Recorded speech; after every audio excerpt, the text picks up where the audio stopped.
두 번째 사람은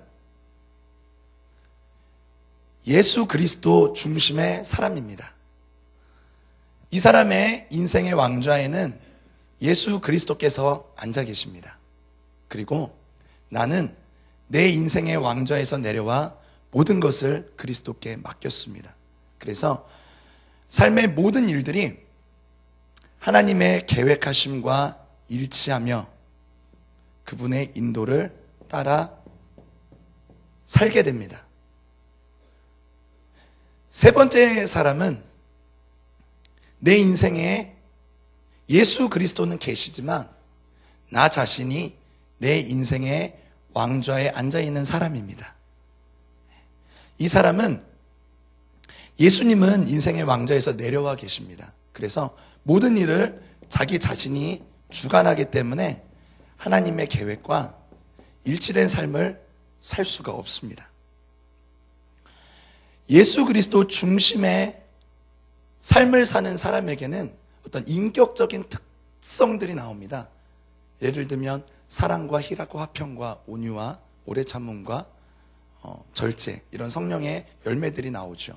이런 예수 그리스도 중심의 삶을 사는 사람들은 하나님을 신뢰함으로 영적 유산, 천국의 가치가 무엇인지 알고 하나님 말씀을 대할 때 하나님 말씀을 깨달으며 기도의 응답을 받으며 성령의 권능을 받고 어디를 가든지 예수 그리스도의 증인된 삶을 살아갑니다.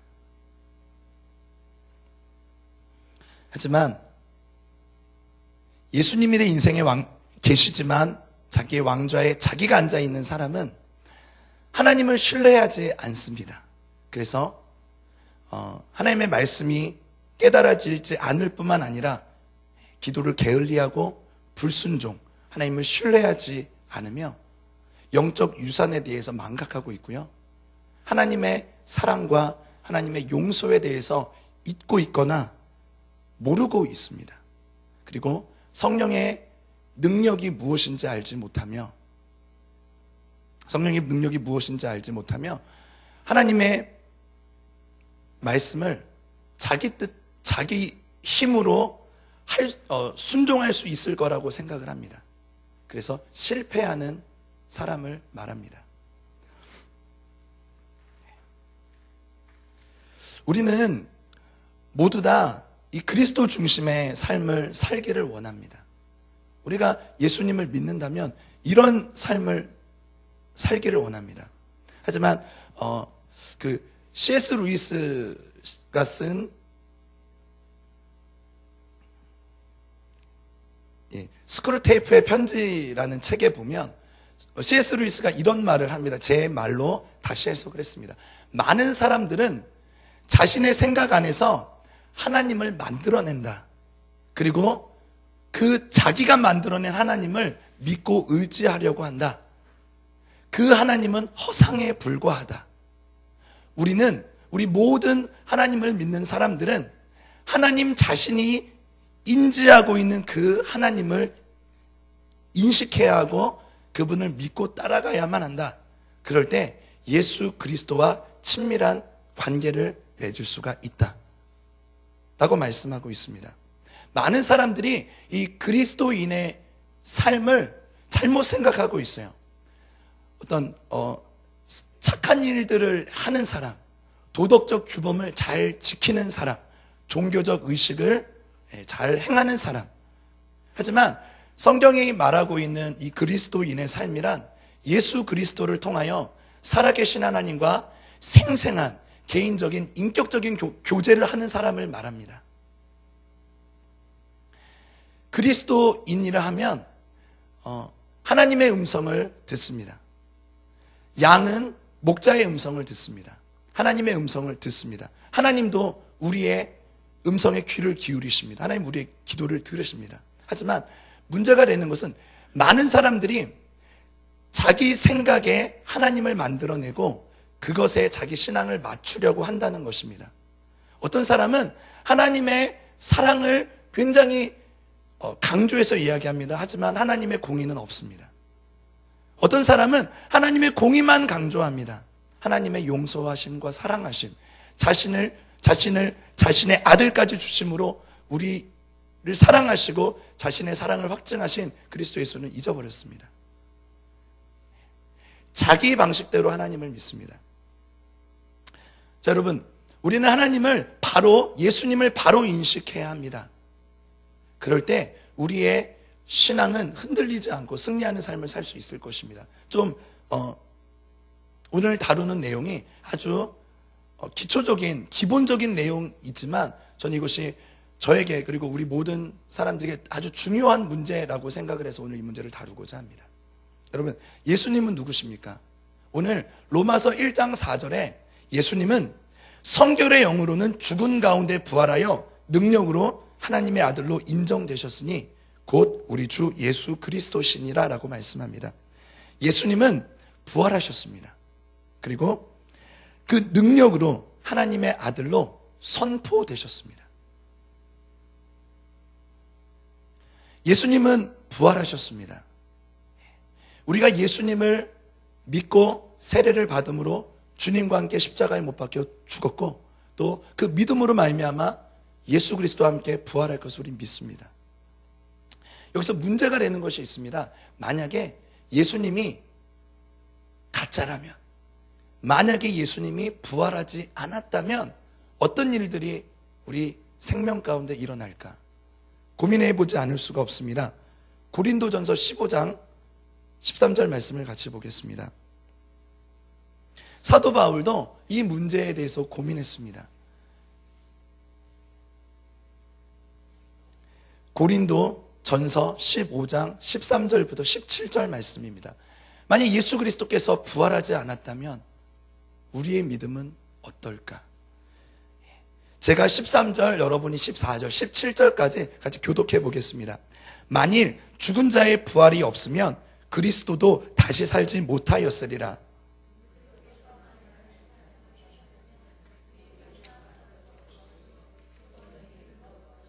또 우리가 하나님의 거짓 증인으로 발견되리니 우리가 하나님이 그리스도를 다시 살렸다고 증거하였습니다.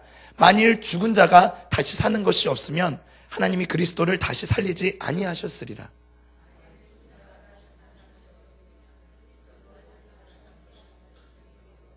그리스도께서 다시 사신 것이 없으면 너희의 믿음도 헛되고 너희가 여전히 죄 가운데 있을 것이요. 아멘. 여러분, 예수님이 부활하지 않았다면 우리 인생 가운데, 우리 생명 가운데 크게 몇 가지 일들이 일어납니다. 첫 번째, 우리가 전도하는 이 전도가 헛것이 됩니다.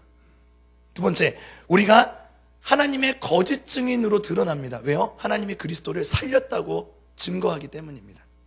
두 번째, 우리의 믿음이 헛것입니다. 이 믿음이 쓸데가 없어요. 예수님이 부활하지 않았다면. 그리고 네 번째는 우리가 여전히 죄 가운데 있고 이 죄로 인해서 죽습니다. 하지만 예수님은 부활하셨습니다. 여러분, 이 세 번째 사람, 내가 내 인생의 왕자에 앉아있고 예수님은 왕자에서 내려와 있는 사람의 특징은 하나님을 신뢰하지 않습니다. 그래서 자기 힘으로 신앙을 하려 하고 자기의 힘으로 이 모든 일들을 담당하려 합니다. 왜요? 하나님을 신뢰하지 않기 때문입니다. 이런 사람은 예수 그리스도의 부활에 참여할 수가 없습니다.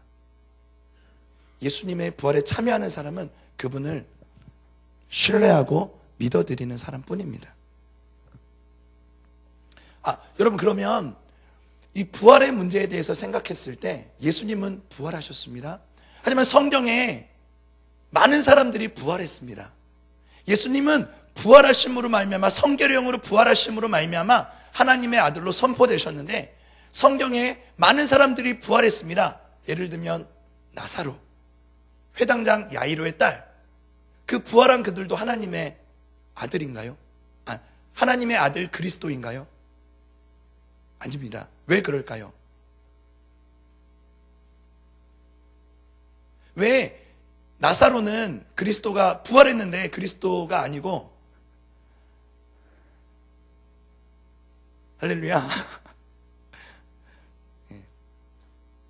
나사로도 그리고 회당장 야이로의 딸도 부활했지만 다시 죽었습니다. 그들 안에는 이 땅에 살 때, 이 땅에 살 때 그들 안에 있는 생명은 영생이 아니었습니다. 예. 요한 1서 5장 20절 말씀을 보겠습니다.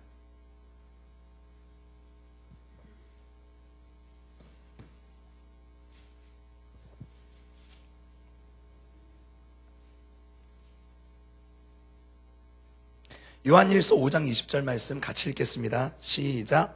또 아는 것은 하나님의 아들이 이르러 우리에게 지각을 주사 우리로 참된 자를 알게 하신 것과 또한 우리가 참된 자 곧 그의 아들 예수 그리스도 안에 있는 것이니 그는 참 하나님이시요 영생이니라.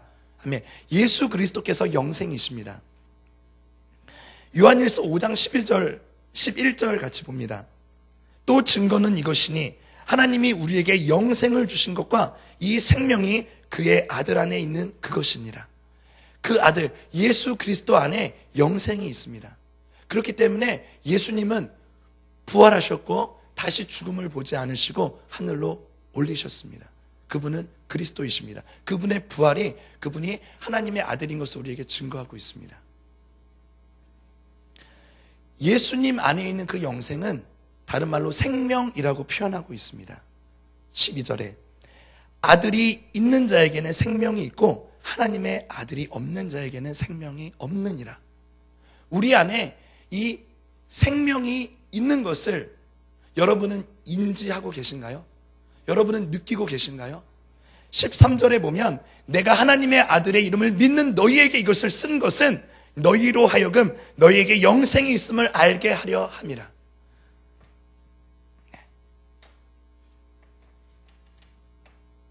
예수님 안에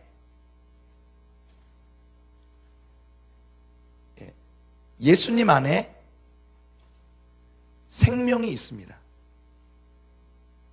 자, 이 화이트보드가 생명이고 영생이고요. 이 책이 예수 그리스도라고 생각을 합니다. 예수님 안에 생명이 있습니다. 내 안에도 생명이 있어요. 예수님 안에 있는 생명은 영원한 생명이에요. 내 안에 있는 생명은 죽어버리는 생명입니다. 내가 예수 그리스도를 믿음으로 말미암아 그분과 함께 십자가에 못 박혔습니다. 그리고 내가 예수님을 믿음으로 말미암아 그분이 내 안에 오십니다. 이전에 있던 내 안에 있던 생명은 죽어버리는 생명에 불과했습니다. 그렇지만 예수께서 내 안에 오심으로 말미암아 그 영생과 함께 내 안에 오심으로 말미암아 내게 있는 생명은 영원한 생명이 되었습니다. 할렐루야.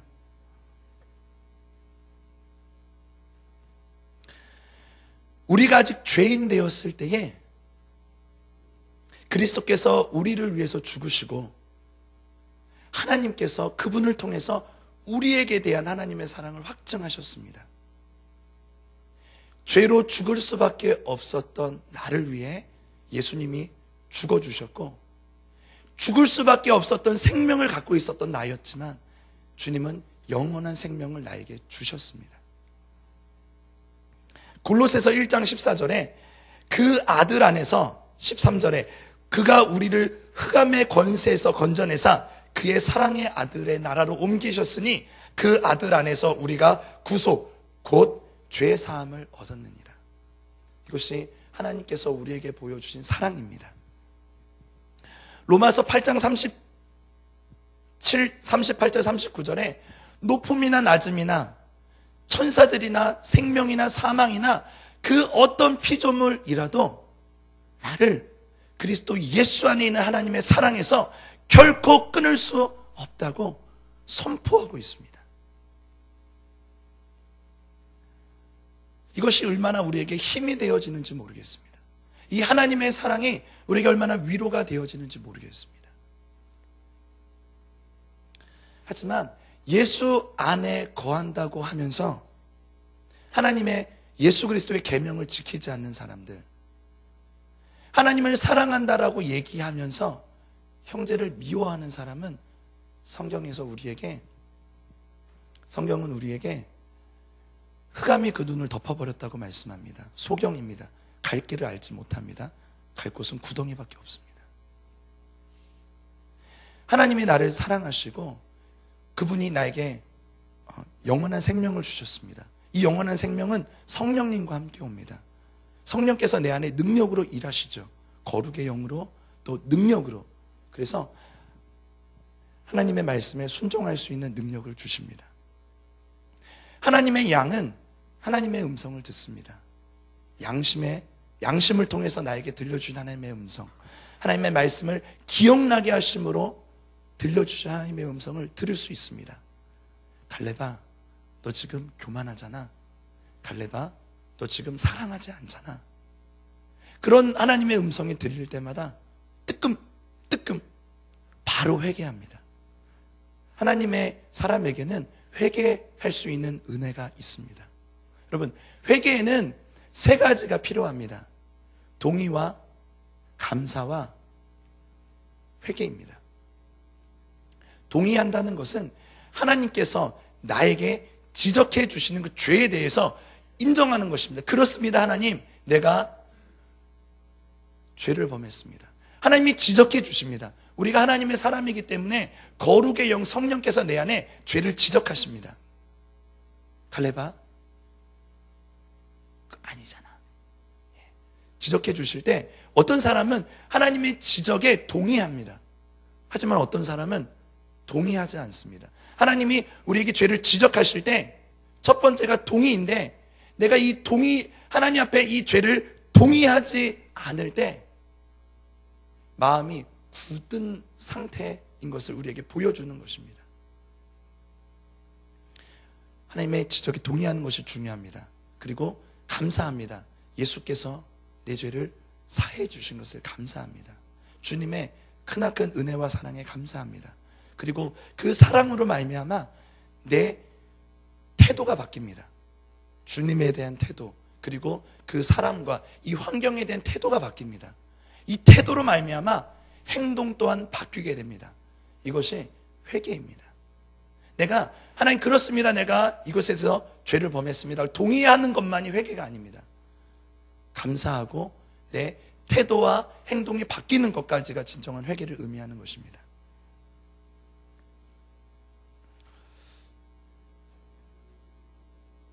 여러분,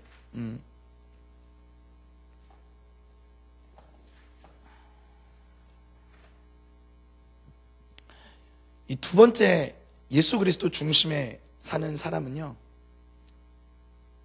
사랑과 희락과 화평, 오래 참음, 자비, 양성, 충성, 온유, 절제, 열매를 맺습니다. 나 중심으로 살아가는 사람은 하나님을 전적으로 신뢰하지 않기 때문에 더러운 생각과 시기, 질투, 근심, 걱정에 쌓여서 인생을 왜 살아가는지도 모르고 율법적인 태도와 더러운 생각에 휩싸여 살아갑니다. 불신앙, 불순종. 여러분은 1번은 여기 계시지 않을 거라고 생각합니다. 여러분은 어디에 속해 계십니까? 만약에 여러분이 나 중심에 사는 사람이라고 하나님께서 지적해 주신다면 여러분 오늘 밤에 회개하시길 바랍니다. 여러분 하나님을 전적으로 신뢰하지 않으신다면 오늘 저녁에 회개하시기 바랍니다. 여러분 회개하지 않으실 때 내가 내 스스로 내 인생의 문제를 해결하려 할 때 나에게 오는 영적 중압감이 있습니다. 근심, 걱정, 좌절이 나를 누릅니다. 내 앞에 있는 이 환경의 문제를, 내 앞에 있는 이 사람의 문제를, 내 앞에 있는 재정의 문제를, 내 앞에 있는 내 정욕의 문제를 해결할 수가 없습니다. 이것이 나를 누릅니다. 여러분 오늘 저녁에 기도하실 때 그리스도 예수님께 다 내어 맡기시기를 예수님의 이름으로 축원합니다. 그리스도 예수님께 맡겨드릴 때 주님이 나의 삶을, 여러분의 삶을 신실하시게 인도해 가실 줄 믿습니다. 오늘 여러분에게 이 세 번째 인생을 살았던 성경이 아주 짤막하게 우리에게 들려주고 있는 한 사람을 소개해 드리고자 합니다. 누가복음 말씀입니다. 누가복음 16장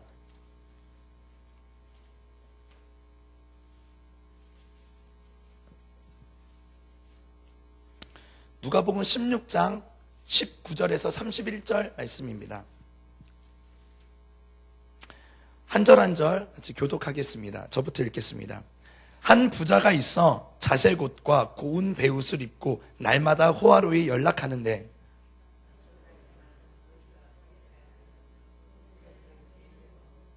부자의 상에서 떨어지는 것으로 배불리려 하며 심지어 개들이 와서 그 헌대를 핥더라.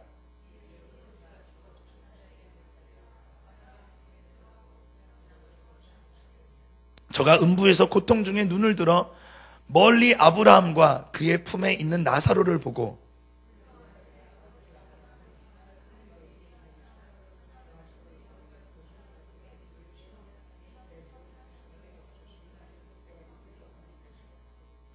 아브라함이 가로되 예 너는 살았을 때에 내 좋은 것을 받았고 나사로는 고난을 받았으니 이것을 기억하라. 이제 저는 여기서 위로를 받고 너는 고민을 받느니라.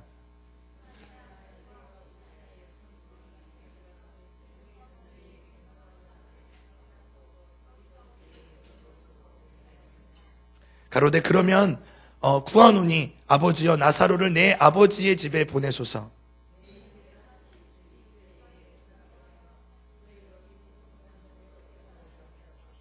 아브라함이 가로되 저희에게 모세와 선지자들이 있으니 그들에게 들을지니라.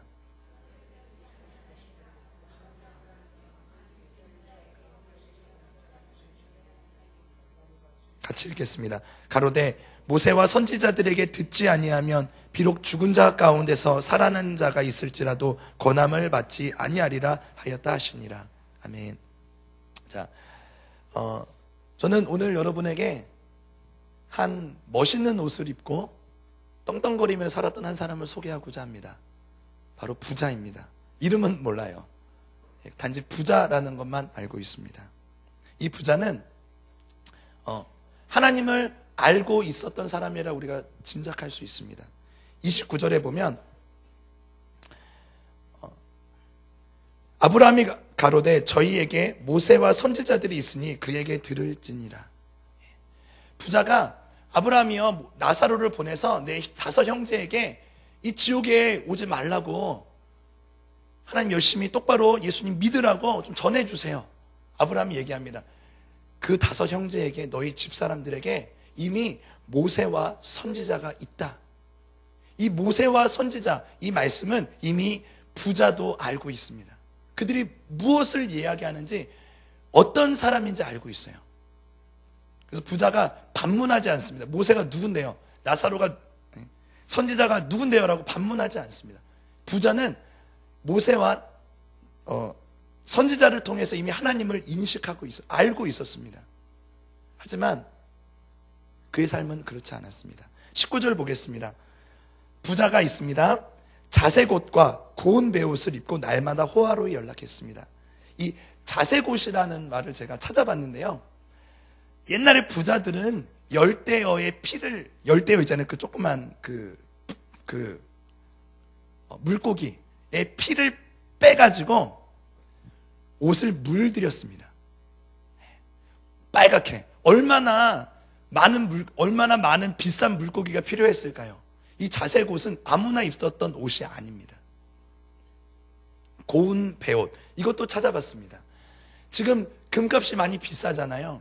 이 당시 고운 베옷은 그 중량으로 따졌을 때 황금의 2배 가치를 했다고 합니다. 아무나 입을 수 있었던 고운 베옷이 아닙니다. 이 부자는 날마다 매일매일 호화로운, 럭셔리라고 표현하는데 호화로운 생활을 즐겼습니다. 집이 컸던 것 같아요. 나사로가 있었던 곳은 큰 대문 앞입니다. 집도 엄청 크고 호화로이 매일매일 호화로이 연락하며 살았습니다. 이게 부자의 삶입니다. 나사로의 삶은 이 부자와 참으로 비교가 됩니다. 20절 보겠습니다. 나사로라 이름한 거지가 헌대를 핥으며 그 부자의 대문에 누워. 나사로는 거지입니다. 나사로는 거지, 무일푼의 거지입니다. 나사로는 헌대를 앓았습니다. 헌대라는 것은 묵은 상처를 얘기하는데 보통 피부병으로 알고 있습니다. 피부병. 그리고 부자의 대문에 누워 있었습니다. 왜 누워 있었을까요? 장애가 있었습니다. 불구입니다. 자, 불구에 피부병에 거지입니다. 먹을 게 없어요. 쓰레기로 버려지는 음식을 먹었어요. 이 유대인들은 땅에 떨어진 음식은 병균 때문에 먹지 않았다라고 합니다. 쓰레기처럼 버려지는 음식만 먹었습니다. 성경은 우리에게 나사로는 구원받았다고 합니다. 기본적으로 알고 있는 건 예수 믿음이 있었겠죠. 구원받았습니다. 예수 믿음 없으면 구원 없습니다. 나사로는 구원을 받았습니다. 자, 부자도 하나님을 알고 있었습니다. 하지만 부자의 마지막은 어땠죠? 음부에 갔습니다. 지옥에 갔습니다. 여러분, 부자는 왜 지옥에 갔을까요? 성경에 부자의 이름은 나와 있지 않지만 부자가 어떤 생활을 했는지 간략하게 나와 있습니다. 근데 부자가 특별히 뭐 잘못했다는 말이 없어요. 부자가 남의 것을 강도질했다, 부자가 누군가를 사기쳤다, 그런 말씀이 없습니다. 오늘 이 부자와 나사로의 예수님의 말씀에 근거하면 부자는 왜 지옥에 갔을까요?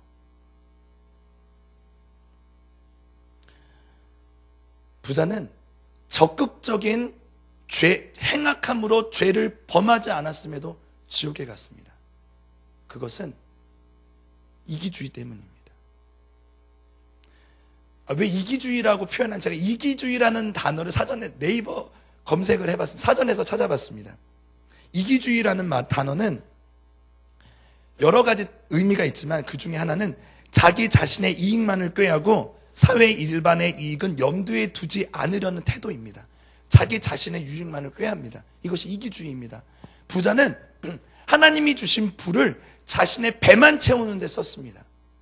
모세와 선지자에 대해서 알고 있었습니다. 하지만 모세와 선지자가 알려주고 있는 이 가난한 자들을 향한 하나님의 마음, 가난한 자들을, 고아와 과부를 돌봐야 하는 것에 대해서 믿음으로 행하지 않았습니다.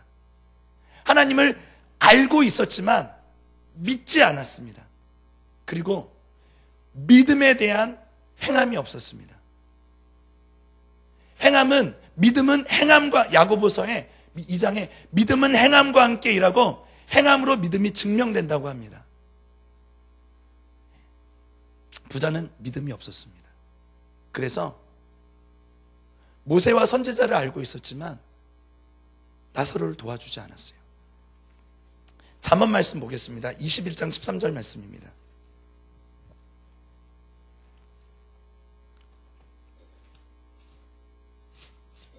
잠언 21장 13절 말씀입니다.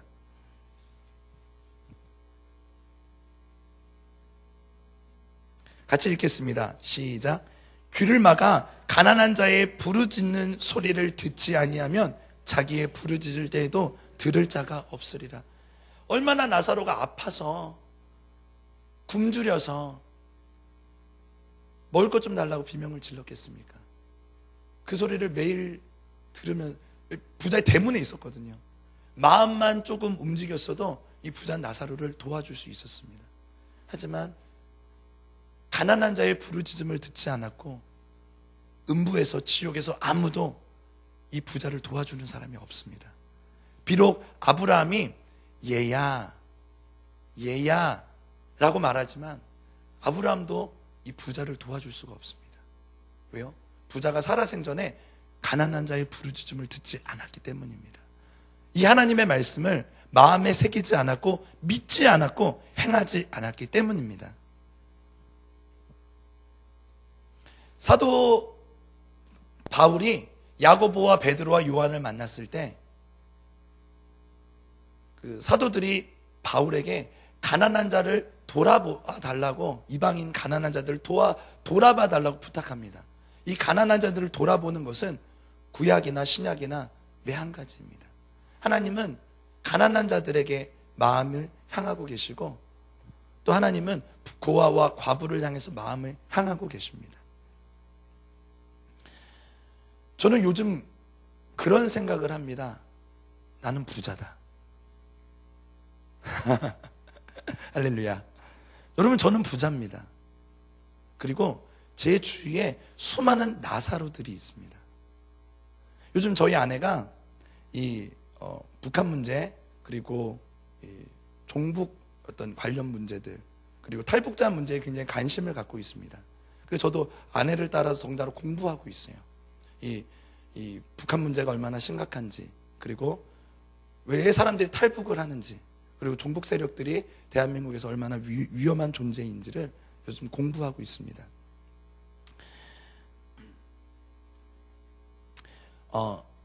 1994년부터 95년까지 북한에서 350만 명이 아사했다고 합니다. 여러분 350만 명 보신 적이 있나요? 저는 본 적이 없습니다. 저는 여태까지 제가 가장 많은 사람이 모인 것을 본 게 10,000명이에요. 10,000명. 엄청 많더라고요. 성경에 사람들이 옹위하더라 하는 말을 조금 알겠어요. 10,000명이 제가 여태까지 본 게 최고거든요.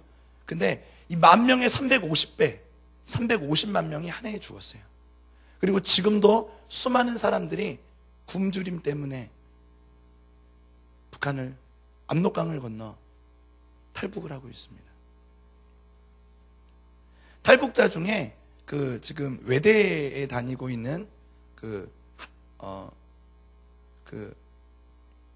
이름이 남북 대학생 총연합의 공동 대표인 백요셉 형제, 저희 아내가 그분이랑 페이스북 친구를 맺었습니다. 그래서 저도 그 글을 봤어요. 백요셉 씨가 이런 말을 했습니다. 이 백요셉 씨가 누구냐면 작년인가 재작년에 임수정 씨, 옛날에 북한 올라갔던 그 여자분 있잖아요. 내려올 때 신부님이랑 같이 내려왔다가 국가보안법 걸려가지고 감옥에 들어갔다 나온 지금 민주당 국회의원입니다. 그분이랑 임수정 씨랑 이 백요셉 씨랑 임수정, 죄송합니다. 죄송합니다. 술집에서 만났다고 합니다. 임수경 씨가, 임수경 국회의원이 백요셉 씨한테, 백요셉 씨는 탈북을 할 때 5개의 나라를 거쳐서 탈북을 했어요. 맞죠? 5개 나라. 어렵게 우리나라에 왔습니다. 임수경 씨가 백요셉 씨에게 변절자라고 욕을 했습니다. 변절자라고. 어쨌든 이런 문제를 요즘 이제 심각하게 다루고 있는데, 이 백요셉 씨가 이런 말을 했습니다. 북한 주민이 굶어 죽는 건 빵이 없어서가 아니다. 빵을 만들 자유가 없어서이다. 저는 그 말을 듣는데 왜 이렇게 북한 주민이 굶어 죽는 건 빵이 없어서가 아니다. 빵을 만들 자유가 없어서다. 똥개도 버려두면 알아서 쓰레기 먹으면서 살아남는데 개줄로 목을 잡아매니까 도망갈 수 없어 죽는다. 백요셉 씨가 그런 말을 했습니다. 여러분, 저는 부자입니다. 저는 어저께 밤에 따뜻한 아랫목에서 잤어요.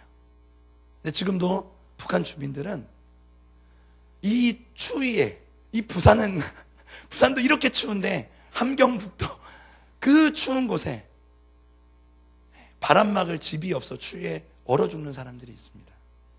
여러분, 저는 부자입니다. 오늘 점심에 맛있는 따뜻한 밥을 먹었어요. 하지만 가까이에 북한 주민은 먹을 양식이 없어 굶어 죽고 죽기를 불사하고 북한을 탈출합니다. 탈북하는 많은 여성들이 북한 조직에 잡혀서, 조직 맞죠? 나쁜 사람들, 갑자기 한국말이 생각이 안 납니다.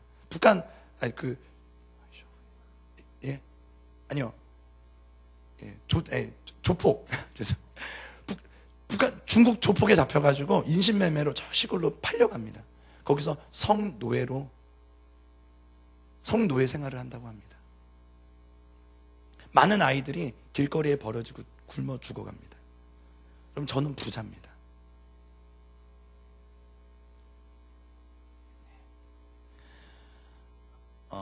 어떤 선교사님이 저에게 이런 말씀을 해주셨습니다. 그분은 북한 사람이 탈북을 했을 때 선교사님을 만나고 한국까지 오는 것을 도와주시는 분이세요. 그분이 저에게 한 명의 탈북자가 대한민국까지 오는데 250에서 500만 원의 재정이 필요합니다. 야, 250만 원만 있으면 한 명을 살릴 수 있구나. 500만 원만 있으면 한 명을 살릴 수 있구나. 그때부터 저희 집에 돼지 저금통이 생겼습니다.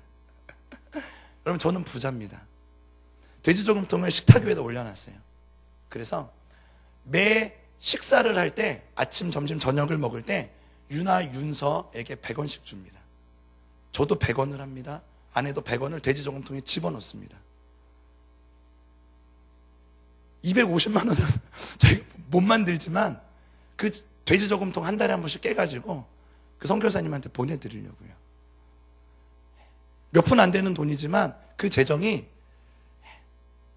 그 북한에서 탈출했을 때 바로 한국으로 오는 확률은 거의 없습니다. 그 다른 나라, 여러 나라들을 경유해서 온다고 합니다. 그 선교사님 말씀하시기 탈북자가 한국으로 오기에 가장 좋은 루트가 캄보디아 한국 대사관을 뚫고 들어오는 것이라고 합니다. 자, 탈북자를 태운 봉고차가 캄보디아 한국 대사관에 씁니다. 봉고차 문이 확 열립니다. 그러면 탈북자들이 죽기 살기로 캄보디아 한국 대사관 문을 향해서 달려갑니다. 어떤 사람은 맞고요. 담을 넘습니다. 잡히면 북송되고 죽습니다. 굉장한 고문을 당하죠. 죽을 때까지. 예. 지금 북한에 그 명령이 내려진 게 있죠. 기독교인, 탈북자들, 그리고 한국 그 영화나 드라마 보는 사람들 엄벌에 처한다고 합니다. 걸리면 죽습니다. 캄보디아 한국 대사관을 향해서 돌진합니다. 그리고 거기를 뚫고 들어온 사람은 한국으로 올 수 있는 혹은 제3국으로 들어갈 수 있는 가능성이 있습니다. 중간에 걸리면 성노예로 팔려가거나 북송돼서 모진 고문을 당하다 죽습니다. 유튜브에서 북한 탈북자가 걸려서 북한 그 보위국 그 사람에게 고문당하는 것을 누가 찍어서 그걸 또 올려놨더라고요. 개패듯 팹니다. 마음이 너무 아픕니다. 여러분, 저는 부자입니다. 여러분은 부자입니다. 우리는 부자입니다. 부자인데 하나님이 가난한 사람과, 오늘은 특별히 재정에 대한 것입니다. 가난한 사람과 고아와 과부들, 어려움에 처한 사람들을 돌보아 주라고 말씀합니다. 우리가 가난한 자의 부르짖음을 듣지 않을 때 아무도, 하나님조차도 우리의 부르짖음을 듣지 않을 것입니다. 예수 중심의 사람은 예수 그리스도의 말씀을 지키는 사람들입니다. 예수 중심의 사람은 하나님을 사랑하기 때문에 이웃을 사랑하는 사람들입니다. 여러분, 오늘 우리는 어느 부류에 있습니까? 오늘 내가 이 부자와 같이 가난한 자의 부르짖음을 외면하고 있는 사람은 아닙니까?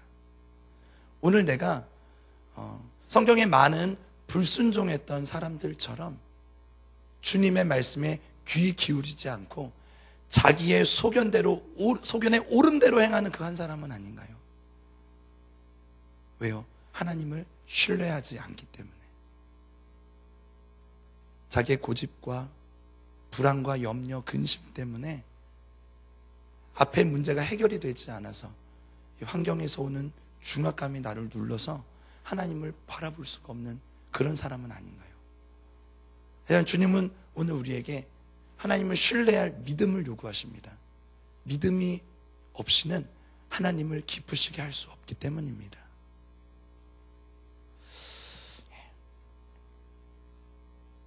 같이 찬양하시고 기도하기를 원합니다.